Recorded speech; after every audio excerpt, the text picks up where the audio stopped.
Bonjour à vous tous et bienvenue sur ce plateau de questions ouvertes. Alors comme chaque semaine, nous allons tenter de décrypter cette actualité pour mieux la comprendre et nous le faisons avec des éditorialistes des médias chrétiens. Ce jour-ci, j'ai le plaisir d'inviter sur ce plateau Jean-François Colosimo, bonjour. Bonjour. Vous êtes chroniqueur au site orthodoxe.com. Guillaume Goubert, bonjour. Bonjour. Vous êtes rédacteur en chef au quotidien catholique La Croix. Alors, à l'ordre du jour de cette semaine, une question. Le nouveau patriarche de Moscou fera-t-il progresser l'œcuménisme? Le 16e patriarche de Moscou et de toutes les Russies a été élu mardi par le Concile orthodoxe élargi. C'est le métropolite de Smolensk et de Kaliningrad, Kirill, qui a été choisi, qui faisait d'ailleurs figure de grand favori. Il avait assuré l'intérim après le décès d'Alexis II en décembre. Alors, que peut-on attendre aujourd'hui du chef de la plus importante église orthodoxe, alors que la semaine de l'unité des chrétiens s'est achevée, par ailleurs dimanche?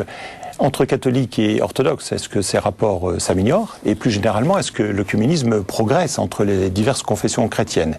Où demeurent les blocages? Et enfin, puisque cette actualité est également très riche cette semaine, avec la levée de l'excommunication des évêques lefévristes, est-ce que l'œcuménisme et le dialogue religieux peuvent être freinés par cette entrée des intégristes dans le giron de l'Église catholique?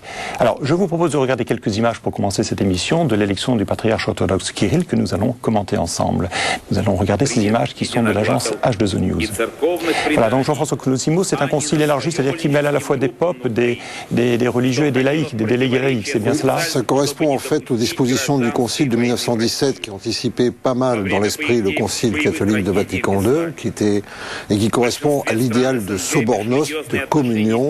Donc il y a des clercs et des laïcs, des hommes et des femmes, des citadins, des campagnards, des Russes, des non-Russes, des gens venus de l'étranger.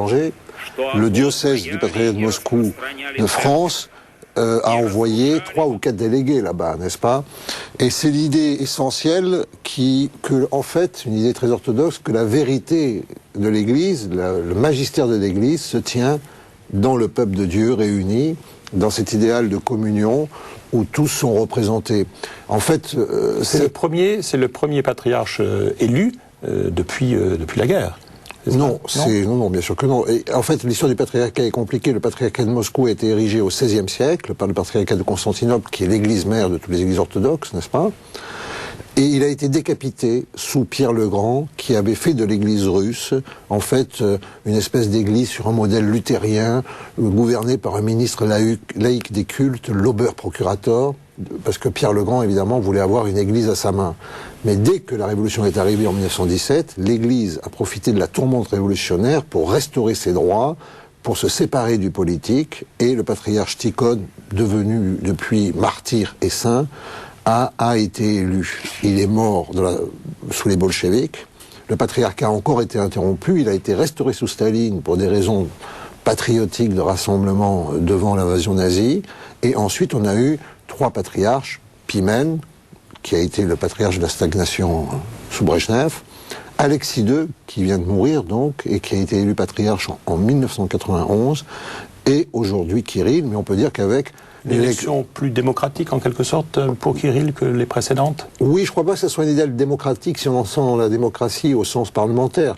C'est plutôt l'idéal de l'unité de l'Église rassemblée, n'est-ce pas? C'est-à-dire une Église qui n'est pas faite effectivement de manière totalement pyramidale, une Église qui n'est pas seulement cléricale, une Église où en fait tous les fidèles prennent part au corps réellement.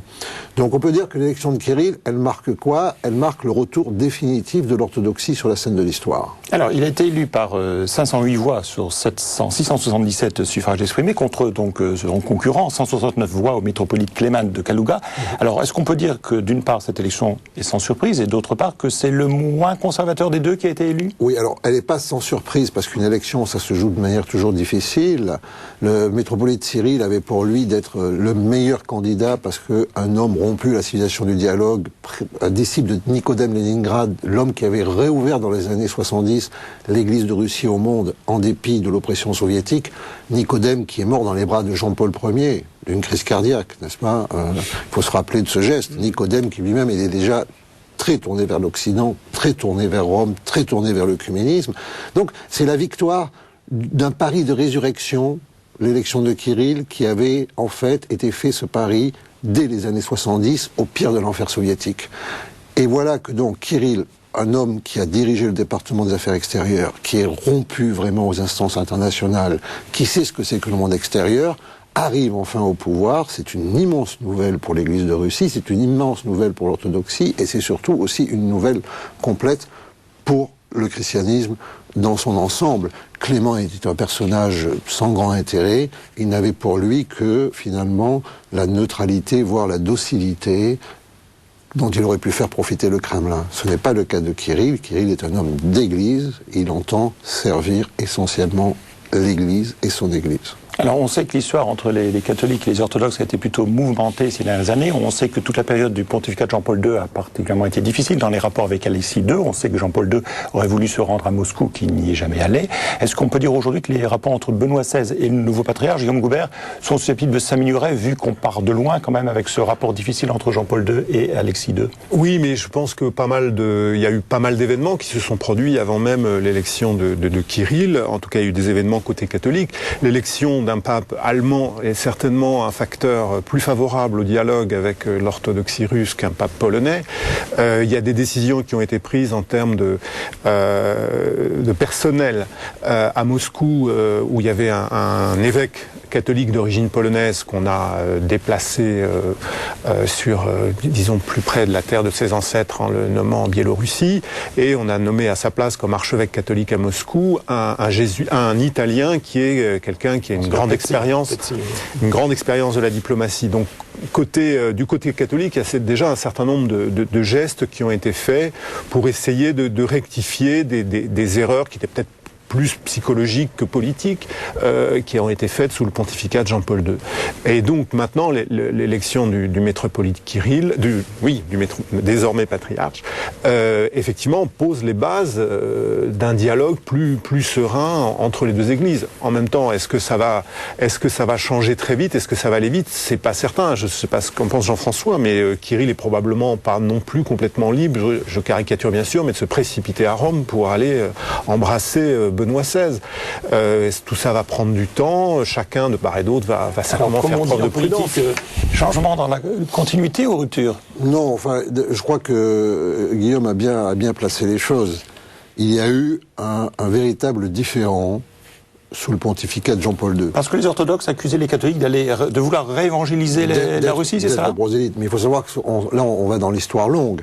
C'est tout le problème de ce qu'on appelle, d'un terme très péjoratif, l'uniatisme, qui sont ces communautés de rite oriental, de rite byzantin, rattachées à Rome, et particulièrement à l'Est, ce sont les Ukrainiens, et c'est les populations d'Ukraine qui sont les plus proches de la Pologne, n'est-ce pas, d'un point de vue géographique. C'était là l'abcès entre catholiques et orthodoxes. Oui. Alors le débat, il a été très vif, c'est-à-dire un pape présenté comme le tombeur du communisme au même moment où on accusait l'Église russe qui, elle, avait donné plus de martyrs à l'histoire du christianisme que toutes les églises réunies en 20 siècles, et qui était accusée d'une sorte de compromission permanente avec le régime, alors que l'église russe a vécu ce qu'aucune autre église de l'Est, y compris les églises orthodoxes de l'Est, n'ont vécu après 1945. Ce qu'elle a vécu de 1917 à 1945, c'est incommensurable. Ce qu'a vécu d'ailleurs la famille de Kirill aussi. Son père et son grand-père ont été des victimes du stalinisme. Absolument. Mais pas que du stalinisme, du léninisme pour commencer, n'est-ce pas? Ça commence dès 17.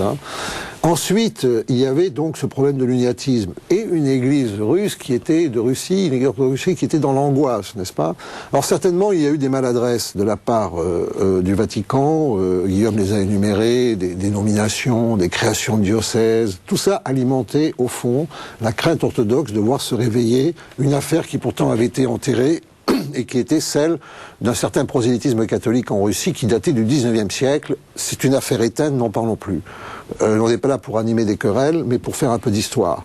Mais en attendant, s'il n'y avait pas eu ces maladresses, certainement, la crainte de l'Église russe aurait été désamorcée.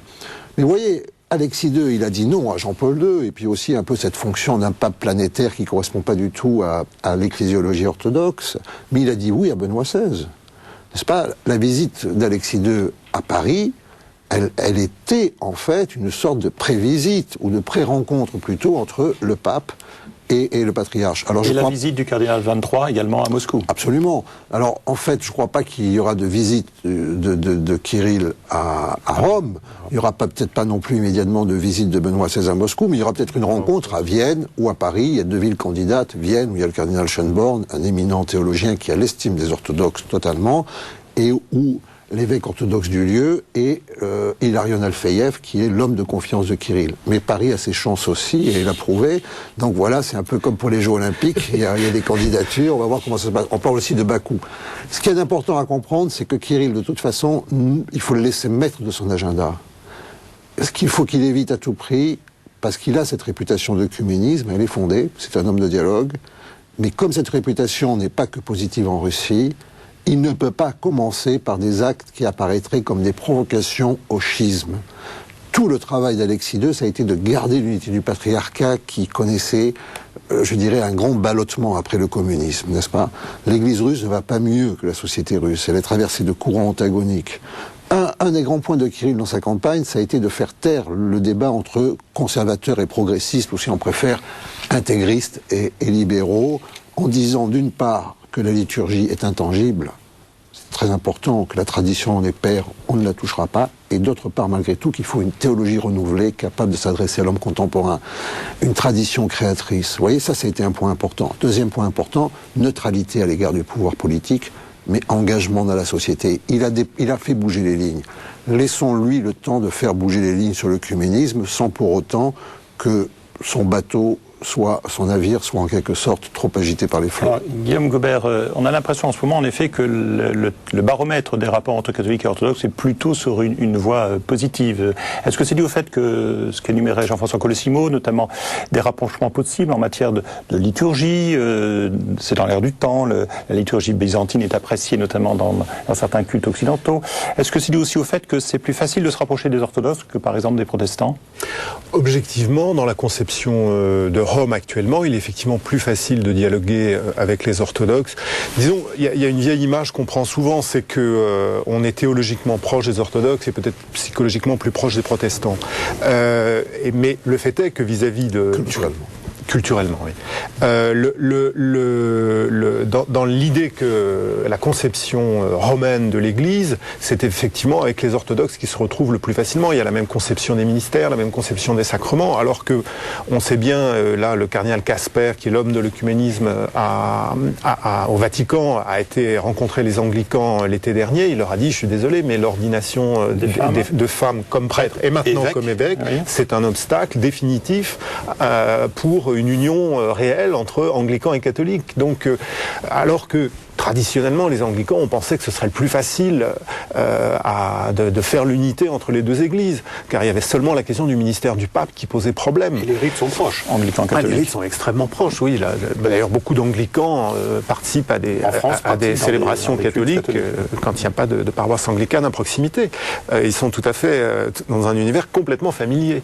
Donc, d'une certaine... Alors, on est dans cette situation compliquée, c'est que c'est peut-être plus facile de discuter avec les anglicans qu'avec les orthodoxes, mais c'est sûr que sur le plan théologique, il y a une grande proximité avec les orthodoxes. Cosimo, vous partagez cette analyse qui est de dire que oui, ça dépend un peu des confessions chrétiennes. Tantôt on est plus proche en matière de culte, tantôt on est plus proche en matière de théologie, tantôt plus proche en matière de tradition culturelle, c'est cela?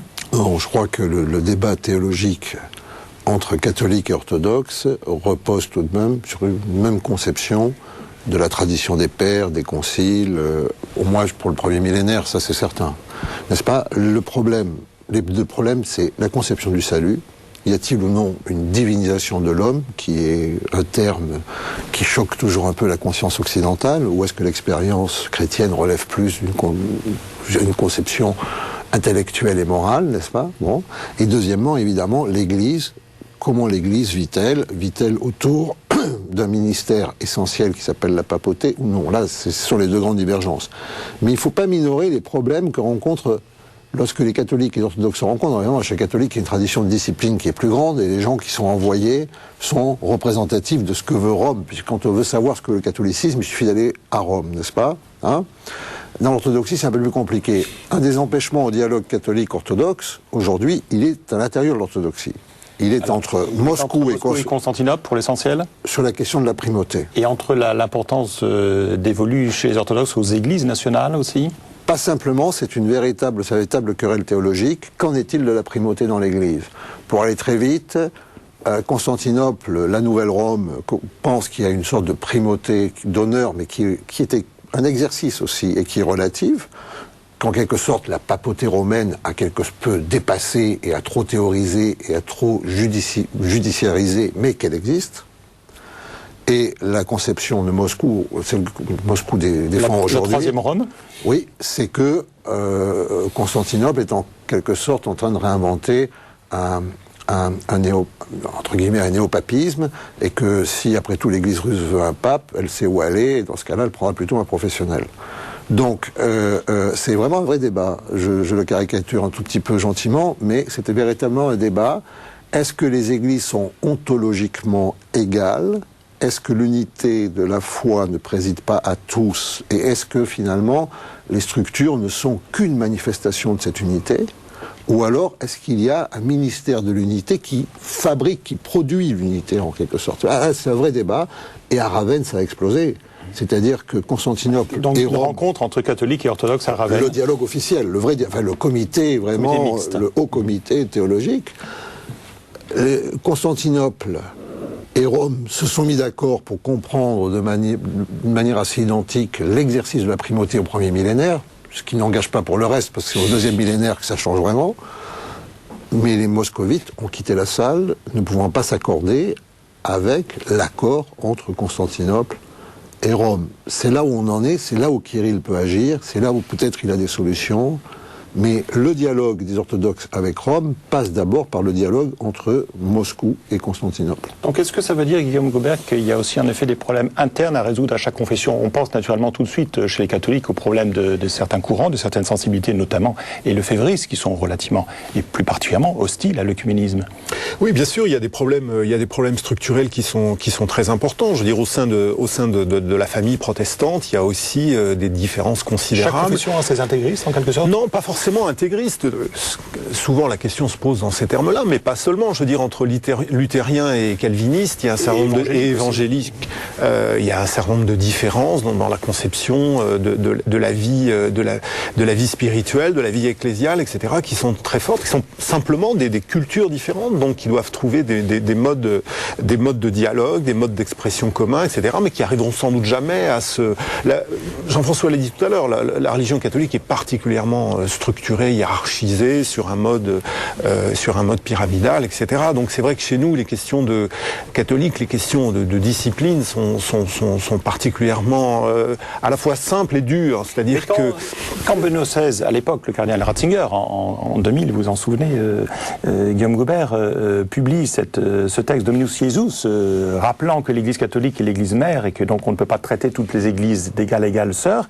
Est-ce que c'est pas le genre de problème qui risque de perdurer entre les confessions chrétiennes dans ce positionnement de l'Église catholique? Alors, si on parle que de l'Église catholique, il est vrai qu'aujourd'hui, il y a un peu deux lignes parallèles sur l'œcuménisme. Malgré tout, même si elles n'ont plus le caractère extrêmement tranché qu'elles pouvaient avoir il y a plusieurs décennies, malgré tout, il y a quand même ceux qui pensent qu'il y a un vrai dialogue entre les religions, où en quelque sorte, on cherche un point d'équilibre commun, et un autre courant qui continue à penser que de toute façon, le but ultime de l'œcuménisme, c'est le retour de tous les frères séparés dans la maison mère, c'est-à-dire sous l'égide du Vatican et du pape, dans la conception du pouvoir du pape telle qu'elle a été affirmée notamment lors du Concile Vatican I. Et effectivement, ce débat-là n'est pas complètement tranché côté catholique. Alors justement, ça tombe bien dans l'actualité, puisque Monsieur Fellet, qui est le responsable donc de la fraternité des lefévristes, a déclaré dans un quotidien suisse lundi dernier, ceux qui ont quitté l'Église catholique, c'est-à-dire les orthodoxes et les protestants, doivent y revenir.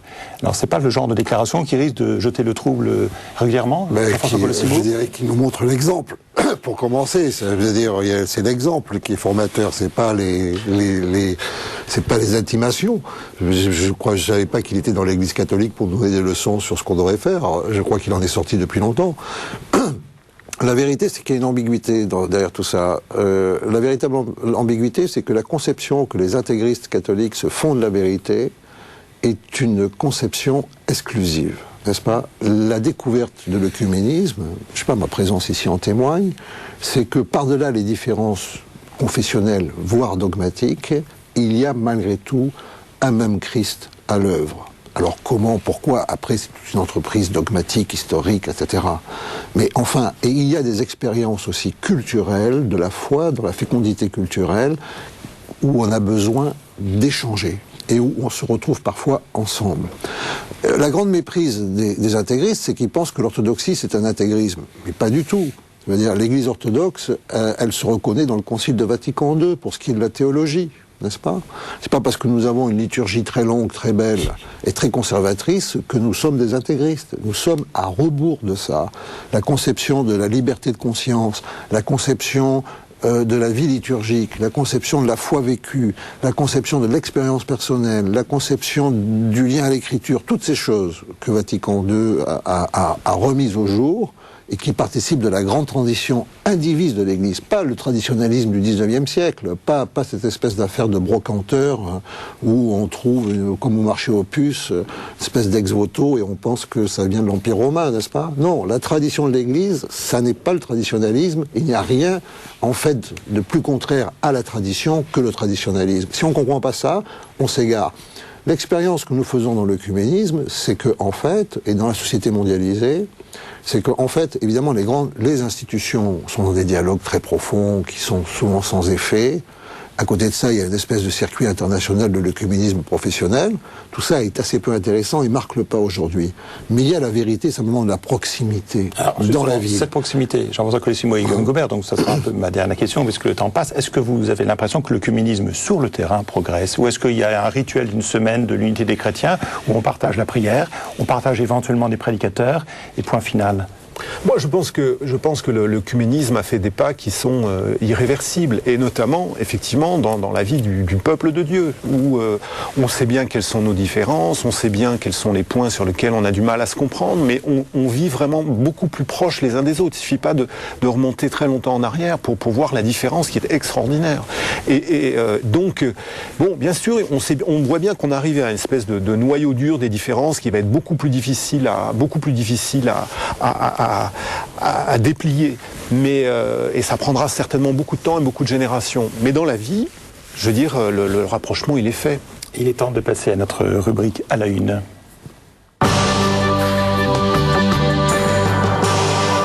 Alors Jean-François Colosimo, par rapport à ce dossier, d'autres sujets d'intérêt pour vous cette semaine? Oui, je sais que Cathéo en a parlé, mais j'aimerais y revenir. Nous sommes toujours dans le deuil, la perte de notre cher ami Olivier Clément, théologien orthodoxe français, décédé il y a quelques jours. Que le pape Jean-Paul II avait invité à donner une méditation du Vendredi Saint à Rome.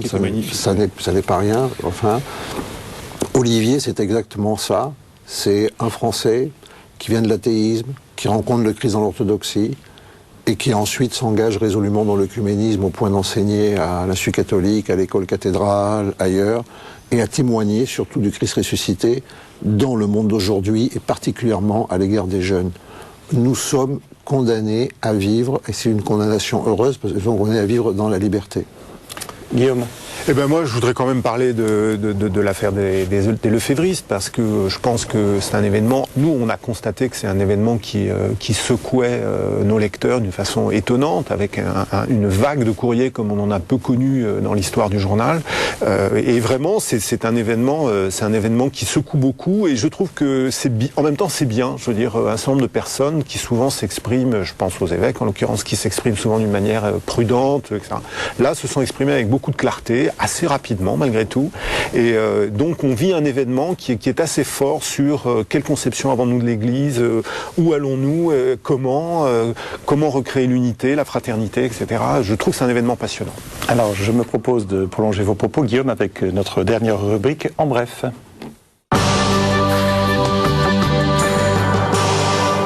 En effet, j'ai choisi de parler comme vous, Guillaume, de cette actualité qui a été remplie par à la fois cette levée des excommunications des évêques lefévristes, mais aussi par la polémique sur les déclarations donc négationnistes de l'un de ces évêques, Monseigneur Williamson. Alors, des réactions, des commentaires très nombreux, vous le disiez, Guillaume.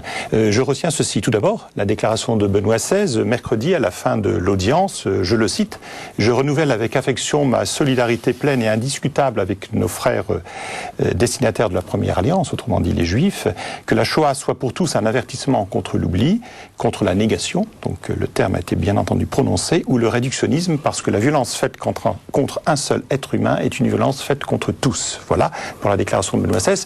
Pour les évêques de France, un communiqué a été publié le même jour, et je le cite de nouveau, « Les évêques de France condamnent fermement les paroles inacceptables et scandaleuses de Monseigneur Williamson. Ils précisent instamment d'ailleurs que la levée de l'excommunication n'est pas une réhabilitation. Elle constitue le point de départ d'un long chemin qui supposera un dialogue précis, et ils ajoutent, ce qui me semble important aussi dans le débat, en aucun cas le Concile Vatican II, aux yeux des évêques de France, ne sera négociable. D'autres évêques, vous le disiez Guillaume, ont réagi. Je cite en vrac un peu Monseigneur 23, l'archevêque de Paris, président de la conférence des évêques. Certains catholiques vont avoir une arrête en travers de la gorge, moi aussi. Pour le cardinal Barbarin, évêque de Lyon, ses propos sont scandaleux. Ce ne sont pas les propos d'un chrétien, a-t-il dit. Le cardinal Ricard également est intervenu, l'archevêque de Bordeaux, qui les a jugés inacceptables. Quant à Monseigneur Boulanger, l'évêque de C, il a dit sa peine au nom des catholiques pour tous ceux qui sont blessés par ces propos. Dans la presse aussi, nombre d'articles en dehors de la Croix, naturellement. Je retiendrai la pétition intellectuelle qui a été relayée par nos amis de la vie et qui demandait donc en ce début de semaine au pape de condamner clairement ces propos. Voilà, question ouverte s'achève. Vous pouvez réagir à cette émission sur le site www.ktotv.com. Il me reste à remercier nos invités, Jean-François Colissimo, Guillaume Goubert. Et pour ma part, je vous donne rendez-vous la semaine prochaine. Bon week-end.